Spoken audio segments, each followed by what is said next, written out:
Hi there, everyone. It's so nice to be here today with you. I am happy to give you some more books that I finished reading. These are all a different variety.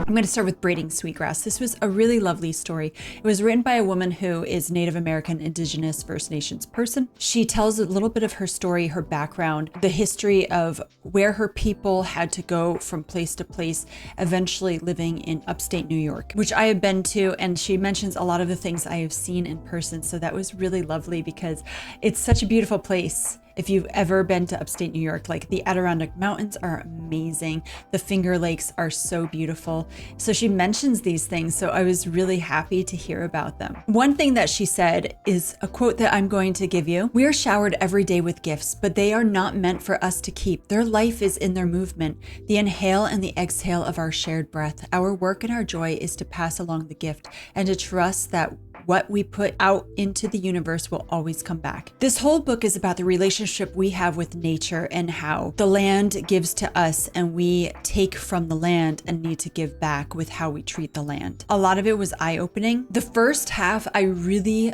could not stop wanting to know more about her take. She is incredibly smart. She is a teacher. She is someone who is a scientist, a biologist. She's specifically a professor of environment and forest biology. So to get her thoughts as someone who comes from this country directly from her line on both sides was really cool. Who better to learn about the land from than someone that really breathes this? She does tell some stories about herself as a mother of her two daughters. She gives some stories about what she's learned from even her students, what she has taught them. One thing I really enjoyed was her stance from what it feels like to share this land with people that took it from her people. She even struggles to say the Pledge of Allegiance due to the fact that she feels, well, where is my justice and liberty? And I really liked that rawness. That was really good to read. And she said how she loves the Thanksgiving address that was given by Washington and how she believes this is a good thing, that we should be thankful and our country needs more of stating thankfulness. I loved it. And she said how we need to be thankful for what the land gives us so that we are provided with a nurturing ability to survive and to live. I really liked learning about the cattails. Like we call them punks, at least I did where I grew up, but cattails are just fascinating and I didn't know exactly all you could do with them. And she gives this great lesson for me on the biology of cattails. And I was like, that is so cool. This is just a very long book. I think it should have been cut into 2 books because after a while you're just like, okay, now this is dragging. Like I said, I loved the first half and it's not that I didn't love the second half because I did. It's just the way things were pieced together. I was ready to just be like, all right, let's get this done with. And that was kind of sad because I was enjoying so much of this book. And of course, she talks about how we are destroying the ecosystem and what we can do to try to help it. I am someone that loves nature and I love environmental science. It's like totally up my alley. I just love sustainability and the idea of taking care of the world that we have, the world that God has given us, that we need to make sure that we tend to it in the right way. So this is a really good book. This is not a good book.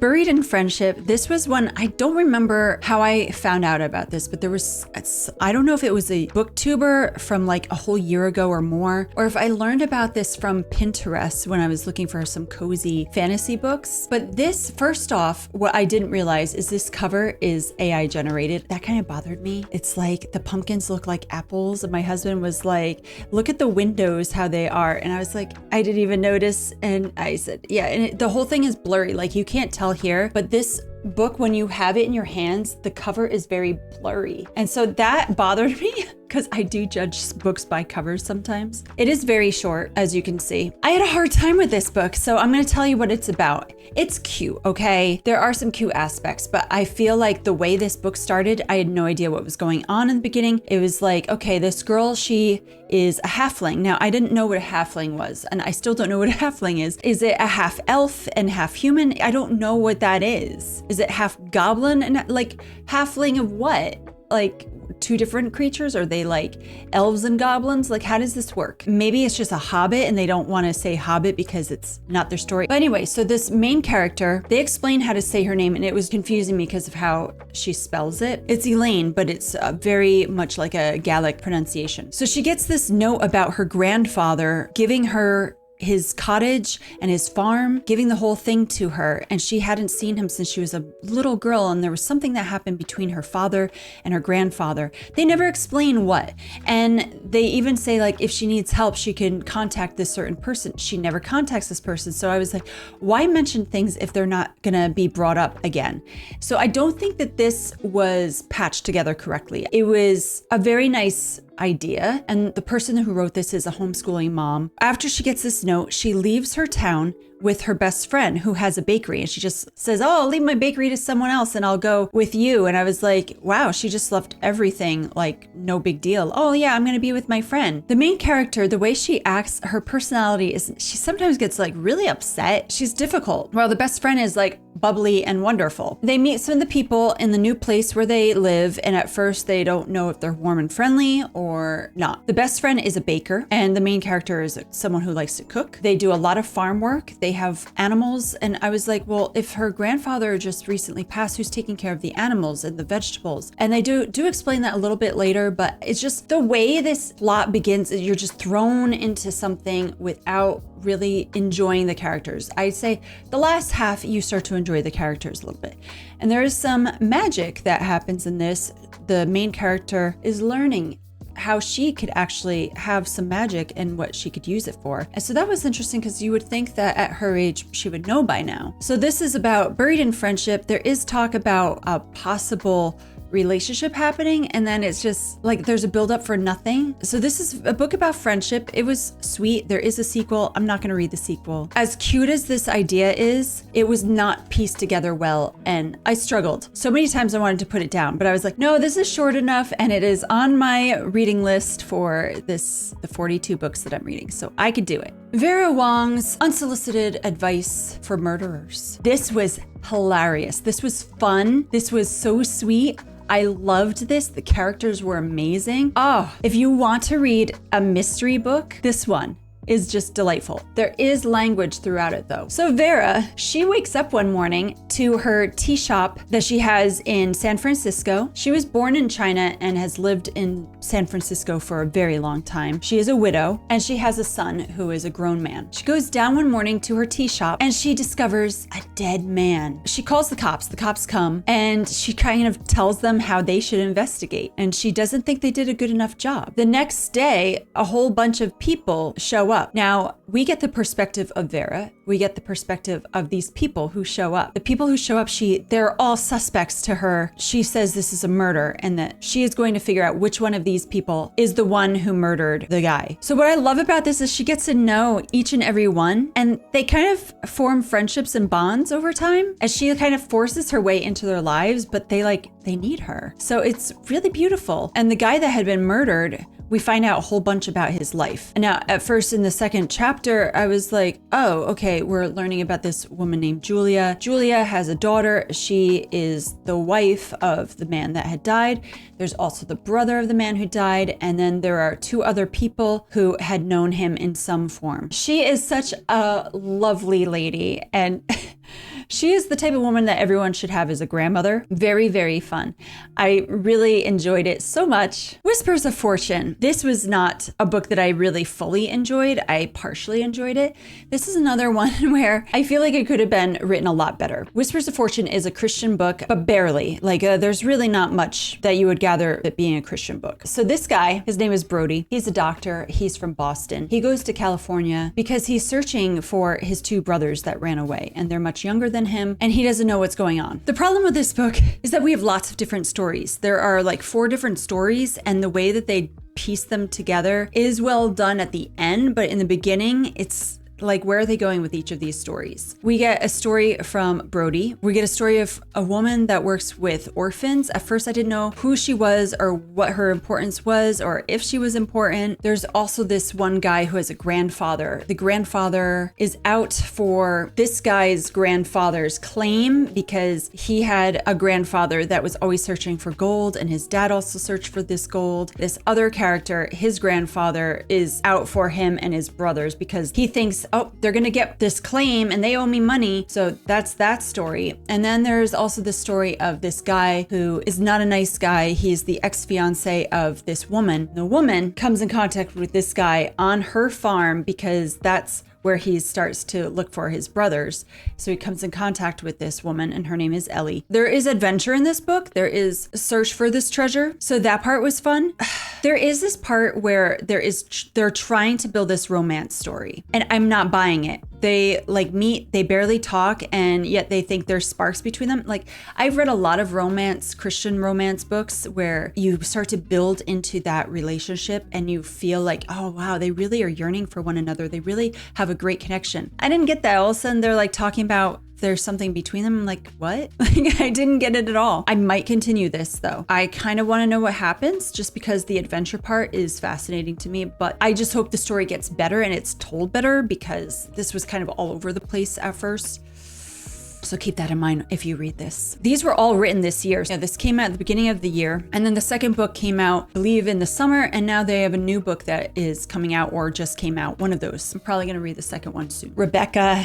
I had a few people say that they looked forward to hearing my review of this. And I know some of you might have read my review on Goodreads. I'm going to give a better review here. So Rebecca, I had already known this story because I had watched 2 adaptations of this on film. What I find fascinating about this story is that we never know the name of the main character. She is this young woman. She's very young. She is a companion to this other older woman. They go on this vacation and they're in a part of France. They come across this gentleman who is very rich, and the young girl is taken to him. He is twice her age, and they form this friendship. They form a bond. They just go on these adventures while he's on vacation, and she kind of makes excuses for why she's going to go hang out with him and says that she's doing something else so that her companion doesn't like get upset with her. But she starts to fall for this man, and he says, hey, let's get married. So they barely know each other. It's only been a short while, like a month or two. And then he says, okay, we're going to go back to my estate. So they go. And when she goes there, now she knew that he had been married before. It turns out she didn't die that long ago, like within the year. She doesn't really know much about how she died, but she had such a wonderful time with her husband. She finds out that the first wife, her name is Rebecca, and she is compared to Rebecca constantly by the maids, by whatever other servants they have, by the people in town, by the people who are related to her husband, Maxim. So his name, by the way, is Maxim de Winter. The main character, so the new Mrs. de Winter, she is constantly in her head and listening to these stories. She never goes to her husband to actually communicate with him her feelings. It takes forever. And that buildup was like more than half the book, where she is so worried about being compared so much to this woman. The head woman that works there at the estate, wow, she is quite a handful. Like, if I were Mrs. de Winter, I would have been like, you're fired, because she'd constantly say like, well, Mrs. de Winter, as in the first Mrs. de Winter, she used to do this and she used to do that, and you're not as good as her, basically, over and over and over. So then you see this young woman, her confidence just shrinking over time. And it's so sad. And so you keep wanting to go, come on, woman, you could do it. You could do it. You could say to them all like, hey, I'm Mrs. de Winter and this is my place now. So I'm going to get rid of all this stuff from old Mrs. de Winter. She doesn't do that. It was just like I said, like a big buildup. But then there is a turning point, and this turning point shocks people, and it shocks herself because she was innocent in this. The head maid, Mrs. Danvers is her name, by the way, the head maid. She has this scene where she's talking to the young Mrs. de Winter, and she's trying to convince her to like kill herself, which was like, what in the world? Like, how could you do that? That was awful. That's where I would have been like, you're definitely fired. I'm in charge of you. Wow. This was written so well. There was light language in this, very brief, like a couple words. But there is a thriller part to this, especially in the second half of the book. There's a mystery that unravels about the original Mrs. de Winter, and we start to learn more about who she was. Some of it is just like, what? Oh, and I can't say like anything that happens beyond this point. My take on it is, first off, I don't know how I feel about Maxim. I'll just put it that way. I have a hard time with Maxim, but I sense the heart of this young woman. She has become infatuated with her husband. I mean, that's what happens when you're young and you fall in love. You become obsessed with the person you're in love with, and that's how it should be, honestly. And then over time, you get to know each other better. So you could definitely see that here. And she's just so worried about how their relationship will they'll handle things. And of course, just each character, you learn about them and you're like, whoa, I enjoyed that. And the ending, you know, obviously I already know the story, but the ending, it surprised me again. And I loved it. What is also weird about this ending, the very, very end, you're like, so now what? They never tell you. It's just, oh, okay, life goes on. And the last book this one I got sucked into, I read this in a day as well. Now I had, just like last month, I read a book by the same author, and this one was way better, I thought. Before We Were Us. Look at this beautiful cover.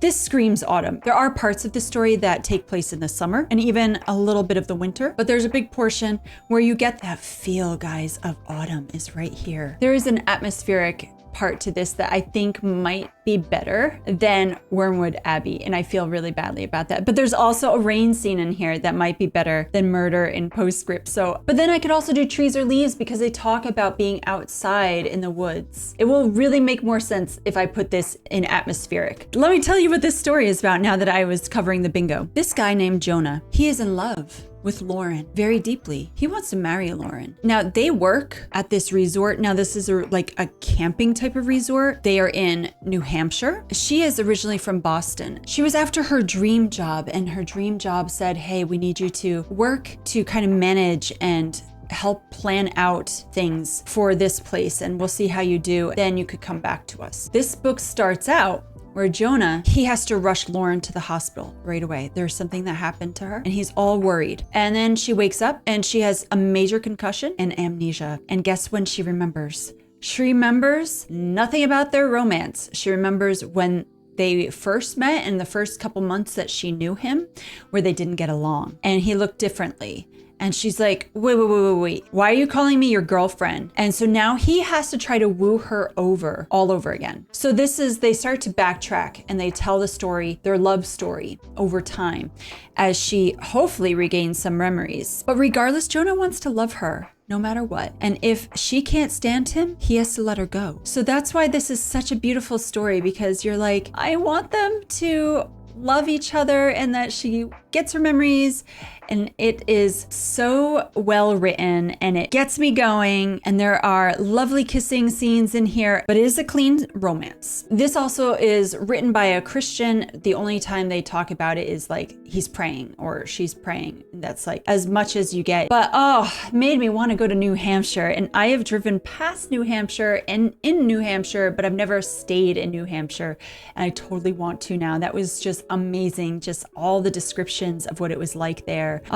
Yes, this is great. I will say for the autumn reading bingo, I'm thinking about putting Rebecca in creepy because Mrs. Danvers is creepy. Okay. Like I feel like she's the creepiest. Let's do it for now. We'll put that in there. So that's all for my autumn reading bingo that we're going to take over right now. Thank you guys so much for being here. And I hope that you keep enjoying your autumn. Happy autumn. Now it's autumn officially. So now I will say that we are going into the rest of my September through November reading. Enjoy the season for reading cozy, warm beverage type of books. Bye-bye.